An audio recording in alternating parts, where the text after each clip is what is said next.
Okay, that was different. All right, it's Barb. I'm here. We're live. Donna is not here, as you can tell by the technical errors. But we have a special guest today. This is New York Times bestselling author Shirley Jump, who is also the author of Writing Compelling Fiction. Hi, Shirley. Hi, Barb. How are you? How are you Good to be doing? here. I'm missing Donna, but that's okay. I know, but we're very excited because Shirley's an awesome teacher. And we're going to be talking about, I'm going to add this up, but we're going to be talking about 5 mistakes you're making with setting. But first, we're going to talk about writing compelling fiction. Awesome. Look at that. Tell us a little bit about it. Yeah. So, writing compelling fiction is all about write a better book, as my shirt says, as I'm representing the company here. Writing compelling fiction is just so people know that URL is wrong on there. It should be writingcompellingfiction.com. I might have given you the wrong one. Writing Compelling Fiction is a channel that has a mastermind, has classes, has all kinds of things. It's based on the how-to book that I have, but the channel on YouTube offers all kinds of classes on goal motivation and conflict, on inspiration to get to start writing, on writer's block, on imposter syndrome, all of those kinds of things. We're kind of taking all of these things that I wish I knew when I first started writing and putting it out there so you guys don't have to write 10 books in 8 years like I did before you sell the first one. So now is the YouTube channel youtube.com writing compelling fiction or at Yes, writing yes. compelling fiction? Yeah, Okay. all of the social media is at writing compelling fiction, except for Twitter because they don't give you enough letters. So it's compelling fic over there. Everywhere else, we're All on right. Instagram, Facebook, and TikTok, and LinkedIn and YouTube at writing compelling fiction. I will make sure all the correct links are in the notes. Awesome. So everyone will Thank get you. them. I can vouch. I've known Shirley for years. I've taken some of her classes. I can vouch that she really knows what she's talking about. And like I said, today she's going to be talking about things about setting, but more importantly, mistakes that new writers make. So, what would you say are the top 5 mistakes? Which coincidentally, I have slides on. So, Right? So I feel like there's a quiz now. So let's talk about the first one, which is describing too much of the things that don't. I didn't memorize my 5. Top one is describing too much of the things that don't matter to the plot. So one of the things that I tell people, and they think that this is crazy, every word in the book, every word of dialogue, every word of description must move the plot forward. Otherwise, you don't need it there. And I prove this to people by picking up a copy of Guess How Much I Love You, which is the Little Nut Brown Hair and Big Nut Brown Hair. It's like 400 words. And every single word in that children's story moves that plot forward. There's nothing wasted, no descriptions that are wasted, no dialogue that is wasted, because the reader is giving you hours of their life in order to read this book, and you want to give them value for that. So everything that the character describes or looks at or thinks about should have some kind of impact on their internal plot or their external plot. So there's got to be a reason for it. People don't just randomly describe things. If you look at how you look around a room, you don't just randomly go, oh, look at that really cool red book if you don't even think about books and you don't read. So it has to be something that propels the plot forward. okay. Now, we should pause here and say that there's 3 different levels of setting. So, you have your well, there's the time setting, especially Mm-hmm. for historical fiction or any other type. There's the overall environment, and that which is your Mm-hmm. macro setting, and then you have your individual settings in each scene. So most Right. writers, I think, are familiar with describing the individual scenes, but how would Mm-hmm. you weave in bigger things like time and environment without going overboard, but getting enough world building to make it move the plot So you want forward? to look at it's about the emotional impact too, right? Like I've had scenes where a character is telling the other character something that's very personal or a big secret or something like that. And when you have that, you can use your setting to offset that tension in the room, like the fire crackling in between or things that the character would notice or walk away to or look at. All of those little teeny tiny details can be evocative of what's going on. If you look at, say, news coverage of something like a hurricane, with a hurricane, they can have the flyover where there's, hundreds of houses flattened. And yes, that's sad. And you're like, oh, too bad for those people. But when the reporter zeroes in on this one little kid clutching a teddy bear and crying, that's when we start to give money and want to help and show up at blood banks and all of that, because that micro detail, that little kid whose life was devastated out of thousands and thousands of people, is the one that causes people to connect emotionally. That's what you always want to build, is that emotional connection with the reader. So you zero in on the things that make sense in that moment, and make sense to the characters, the way the character works internally. Like men are going to notice different things than women do, and make sense to the plot. Okay, I hold that thought 'cause we're gonna go into more detail on that, but you said that you told me that mistake number 2 is having characters notice things that don't matter to them. Um, Right. So and I this is when they're actually witnessed this today listening to some things where it was they spend a lot of time describing stuff that didn't which great description, but not necessarily of importance. right. Because when you meet a character, they are in media res, as that says there, which is a Latin term for in the middle of their lives. And the middle of their lives, they're not necessarily noticing all the details. Descriptions have to be triggered, just like backstory has to be triggered. Those two kind of go in hand in hand. Like I will notice somebody is baking bread if I smell the bread, right? Or and I will think of my mother baking bread as when I was a kid when I see somebody baking bread. So that those things go hand in hand. A guy character is probably not going to notice the tufting in the sofa, right? Or the little kind of flowers are on there. Most guys are have no idea whatsoever. And a woman may or may not know what kind of nails they use to put the deck together. Like these are details that may not make sense to your character. So don't have your character know or notice things that do not make sense to them. And above that, too, if it's a really emotional moment or a big high stakes action moment, they're not going to pay attention. I remember being in a workshop one time with Cheryl St. John, I think it was, where she had us act out a shooting scene. And she had, they're all of the bad guys in the Western are just shooting at each other. And then she pauses everybody. She freezes the character, people playing the characters in the room, so that one character can sit back and think about his dear departed girlfriend and look around and notice this guy's hat and that guy's boots. You're being shot at. You don't have time for that. Like in that moment, is that something that character is going to notice? Does it make sense at all to have 3 paragraphs of description in the middle of a gunfight? No, it does not. Okay. Well, and I'm going to say as we move up to number 3, it also this is where knowing your character is important. Exactly. Yes. Because as far as going back to like what things matter to them, what you're going to notice in the heat of the moment might be different than what, say, a special ops guy is going to notice in the heat of the moment, Exactly. or an old lady. Right. Right. Like you and I have both written characters, and you did it such a good job because I used your character as a basis to study for my character that had PTSD from the war. And when he's laying under this car and another car fires, he goes through that whole moment, and he kind of has to ground himself in all of the details of where he's at to remind himself that he's not in Iraq. He's underneath the car fixing a Monte Carlo. So the setting has to have an impact on the character that makes sense. So if he's triggered by that, then that's going to have an emotional impact on him, and he's going to have to react somehow.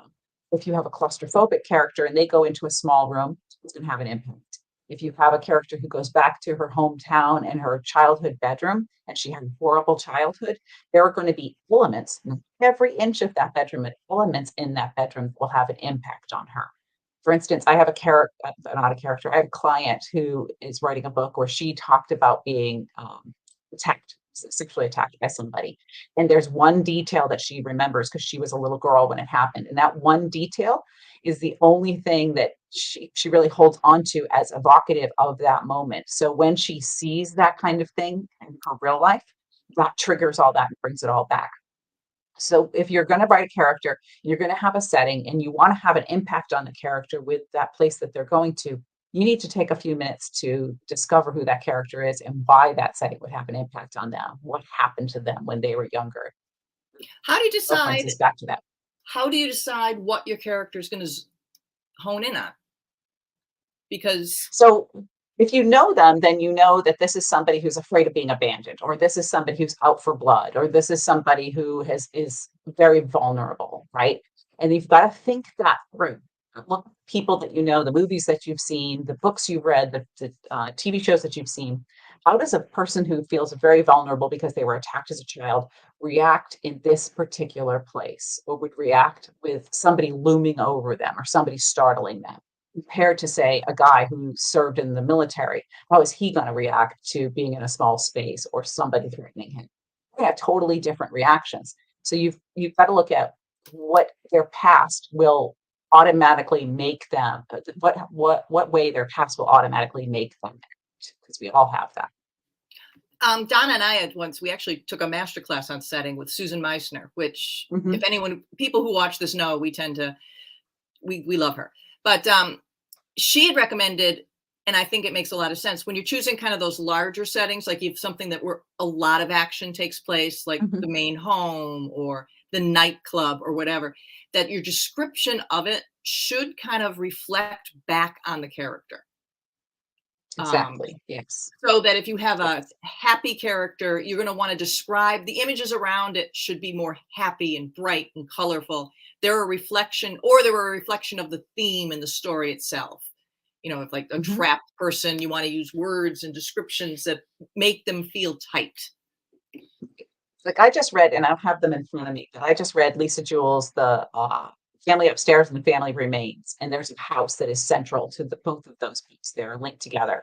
Great books And the for me. things that these, yeah, they are. The things that those characters go through, every one of the points of view have a different interpretation of the house because their history with that house is different.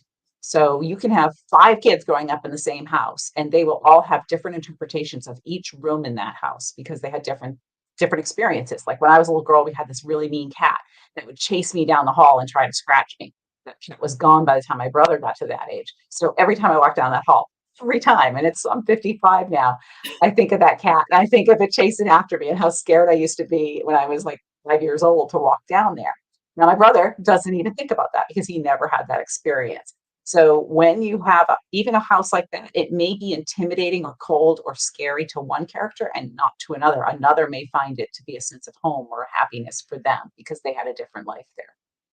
Okay, let's talk about then word choice for a bit before we go to mistake, because the words you use, you want to choose words that fit the character's point of view, and you Yes, want to yes. use correct describe your setting based on their feelings in the moment.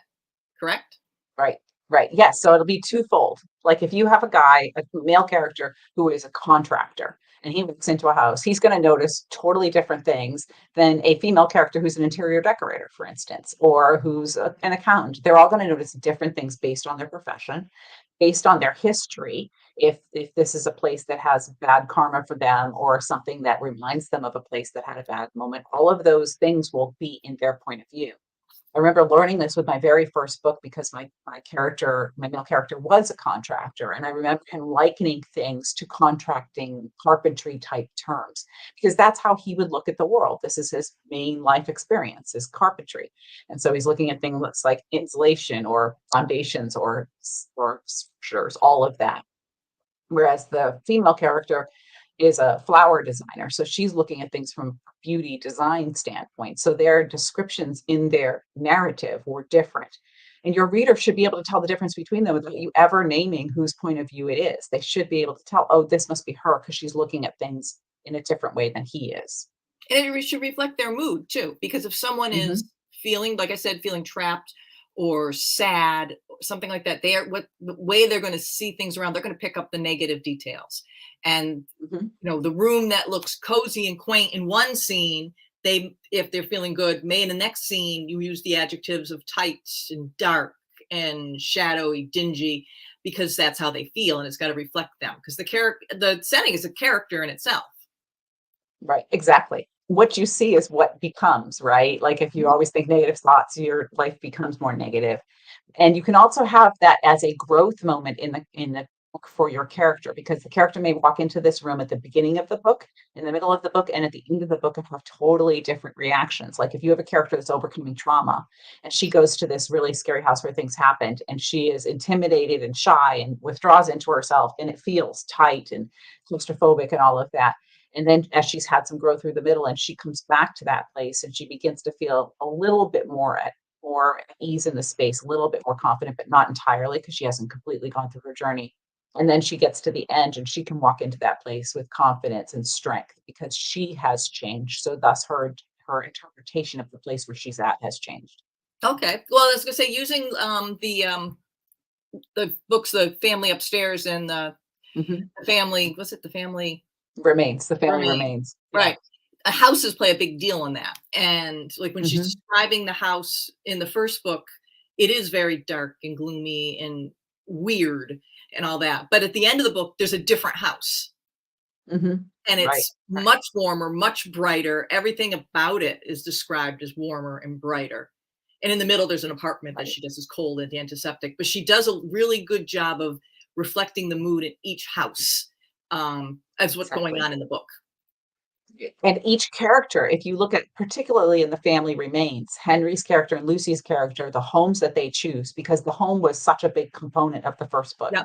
In the second book, their homes that they choose are so indicative of their character. And even like Lucy picks a house that nobody else would ever pick because she's the one that wants to fix and kind of hug everything in her life and make it better. And Henry has like everything under order and it's all perfect and nothing's ever out of place. And that's very indicative of who they are inside as characters. One's a control freak, one's a little bit more free thinking. Okay. So let's moving on to mistake number 4, putting in too much description. What do you mean by Right. too much? Well, so just like that thing I talked about with the gunfight, like if you're just describing and describing and describing and you pages it and you think about it and you start walking your scene out, because I'll do that a lot of times. I'll read my dialogue aloud and then I'll do the narrative silently and then I'll note how much time has passed and it seems like okay, so she's describing this room for 4 paragraphs and he's just sitting there staring at her. It doesn't make any sense. It doesn't make sense in the real world. So you've got to kind of walk it out and see how much you've done. You also want to look at the white space on your pages because if your reader is used to a certain cadence of writing and a certain pace, if you've all of a sudden got big, dense blocks of description, the reader's going to be like, what? This doesn't feel like your kind of book. So unless you're going to have a really compelling reason for doing that, I would keep with the same pacing and cadence for your descriptions. You also don't want to over describe it because sometimes you've gotten your point across in 2 sentences and you don't need 20. So that's where you really have to learn to show, not tell, for sure, make it much more vivid, impactful, and evocative, and trust your gut. Because if your gut is telling you that you're feeling a little bored reading this or like it drags on just a little bit too long, your gut is 100% right. If you read a lot and you watch a lot of shows and you kind of get an innate sense of structure, you will be able to develop that gut instinct that a lot of people ignore to say this is too much here and I need to cut it back. Now, would you say there's a difference between commercial fiction, which is your bailiwick, and literary fiction, which tends to be very descriptive heavy? I mean, when you're talking about those dense passages, and I've picked up some literary Right. books and gone, "Oh my god," because there's tons. They'll spend like a page and a half discussing the loons, on the lake. Right. Those loons have like a place in the book, right? If they're describing them, then I hope that the author has a place for them, that it's not just about the loons. Maybe they're a metaphor for something else. But yeah, literary fiction has a little bit more room for that, and that's expected. Just like I was talking about with the white space and the pacing, people expect a literary novel to have a lot more narrative and a lot more description, a lot more language and everything, whereas a commercial fiction novel will kind of move at a faster pace to keep the reader engaged. Okay, We're in flipping a it world around. where people have like a 4-second attention span, so you really wanna kinda keep that going. I'm flipping it over though. How do you know if you have enough description? I think again, you come back to your gut and you can act it out because if you want a natural pause in the dialogue here, then you can add a little bit of a description while the character's thinking something over or, some big news just hit them. And you also want to look at it and say, am I really pulling every ounce of emotion I can out of this scene? I have a lot of scenes in the book that I'm working on right now where I don't really describe the setting at all because it has zero emotional impact on what's going on. The real emotional impact is in the dialogue. And then there are other places where my character who has social anxiety notices a lot of other things because it's intimidating to her. So that's when I'll slow down a little bit more and expand on it a tiny bit more. So you kind of got to again trust your gut, read a lot so that you kind of develop that innate sense of what works and what doesn't. Okay, well, and since you were just talking about emotional, bringing emotion, the biggest mistake you say the last one is not wringing every bit of emotion out of the setting. So do you want to Right, elaborate? right. If you're going to use a place in your book and you're going to describe it, then you've got to deliver on that to the reader. So the reader is in there. He or she is invested. They are reading all these words about this great fireplace or this great house or this great tree or whatever it happens to be. You need to use that in all the ways that you can. Maybe the roughness of the bark of the tree reminds her of something from her childhood, or maybe the the shade is just a thing that she's grateful for in this moment when she's hearing really bad news. All of those kinds of things you need to use to bring all the emotion out in the scene. You don't have to use all 5 senses in one scene. Oh, for God's sake, please don't do that I because was that just is thinking that, too I'm like, we're telling you to overwhelming. use all 5 senses, and please don't every single scene. Yeah. No, not all Or 5. use the Just same senses. vary them up. Right, Yeah. yeah, just vary them up. Sometimes they'll notice a smell, sometimes they won't. We don't always notice all of those things. Sometimes we have to look at how you look at the world and what do you pay attention to? Are you really paying attention to colors or feelings or breezes or what are you noticing when you're in these kinds of places? Because that's what will make you can make the book feel realistic to the reader. All right, can you give it's off the top of your head, an example of how a setting is bringing the emotion out? uh, Words. Of course, at the top of my head. I'm so bad at that because I read constantly and then I don't even remember like later. I'm like, oh yeah, yeah, yeah. Um, so I think that in like Ruth Ware's The It Girl, that setting of the prep school that she went to, there's so much in every single scene that is set in the school that they went to that is interpreted differently by the two different characters and how she sees it grows with her as she goes through school because she comes in, she's the poor girl who doesn't really fit in, and then she grows in confidence. And then that emotion comes right back when she goes back there to kind of figure out what happened to her friend. Ruth Ware does a really, really good job with that. If you want a great setting that makes you on the edge of your seat in a dark, dark wood, does that so well. That was my first book of hers that I read, and it's like a overnight party for these girls, and they're in a house that's like all glass. Oh, You know something bad is about to happen because she foreshadowed that, and the whole time you're just like, "Oh my gosh, something's gonna come out of the woods." It was so well done. So I and would say that in a dark, dark glass is wood, a really good choice. right? It was. Oh, I think she could have done other things with it, but that wasn't the direction that the book went. I was still on the edge of my seat. I think I read it in one day. It was really, really good. Okay, I'm thinking a lot like Kelly Rimmer did a book in The German Wife. She Mhm. did one of the characters is in the Dust Bowl in the 1930s. Oh, yeah. And every time that she goes to that character, there, the woman's got dirt in her hands and her fingernails. She's tasting dirt.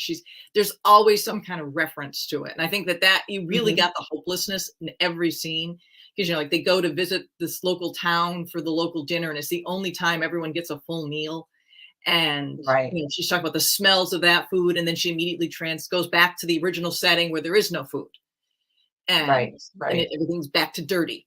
And so that's a way I look at it. So she really got a lot of emotion out of that scene, out of every single time she used that setting, because you really did feel that hopelessness with the words Exactly. she Yeah, chose. and that's a great job that she did with that. It really is awesome. I'll have to read that book in my spare time. Yeah, in your spare time, you could read that one. Um, and I know I mentioned it earlier, but if we go back, do you do you kind of map out your scene, your settings before like if you have a main setting like a house, um, Mhm, I'm thinking about your last trilogy where they all had the grandmother, is the grandmother, or the aunt, I can't remember, mhm. had a home that Greener, they yeah. all ended up going in and out of. Did you really think about what that setting was about and how you were going to set it up before and describe it before you wrote the book, or do you kind of just go with what the character's seeing in the moment? So with that particular book, I kind of went with it on the first one, but then next two, I knew that had to come back to the setting, and so I had to use it in new and different ways. So I did plan it out more with the second and third book for that.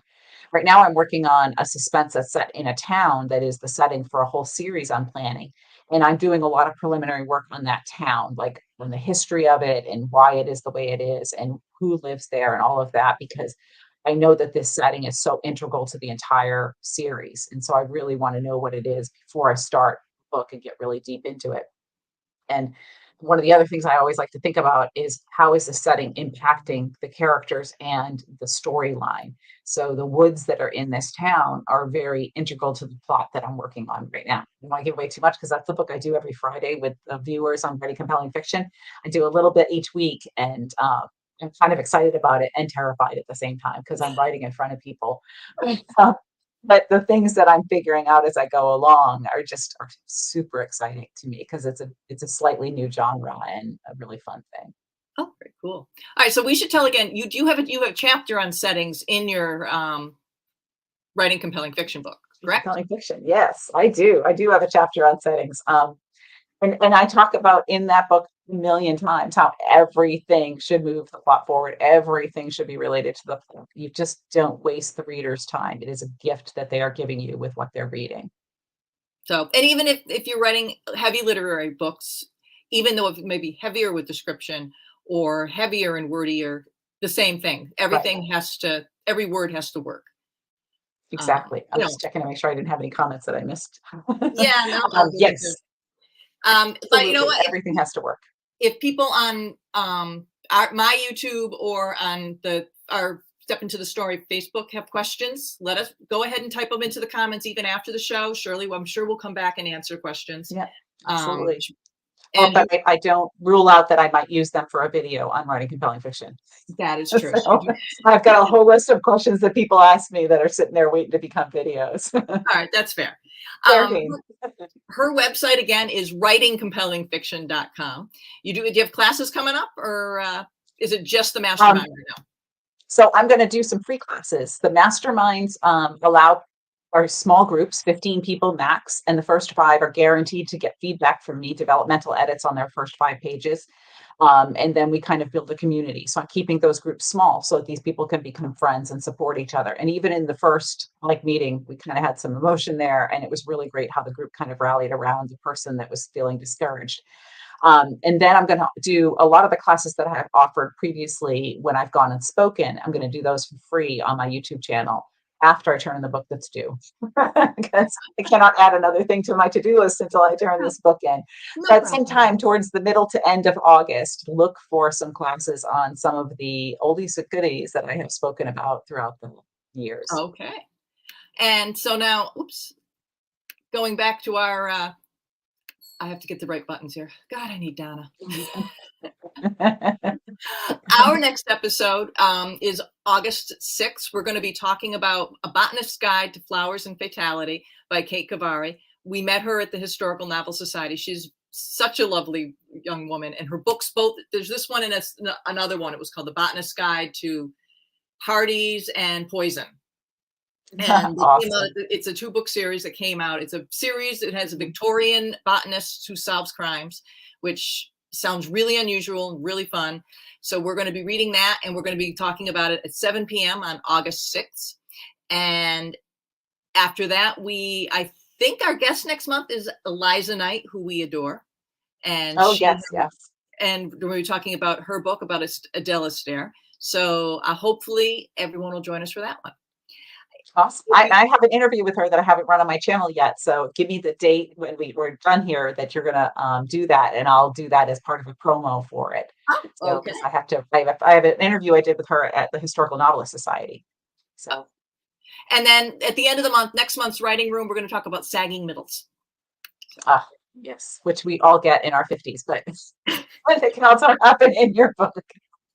Well, someone actually for sagging middles, I think it was a woman, it was Virginia Cantra who made it, she hit it right. That's when the book stops being fun.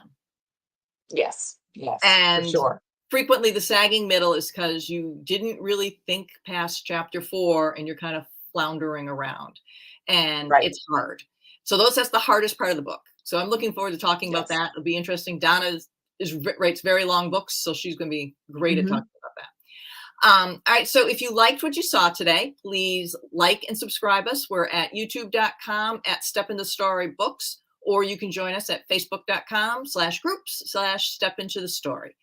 Thank you, Shirley, for filling in for Donna while she's off having a good time with her husband. And you can come back anytime. Absolutely. I wish we could do it all in person again, like we did that one episode. That was super fun. That's it. We need to see you again. So, all right. Maybe this winter. And we'll see you later. All right. Bye-bye. Bye-bye.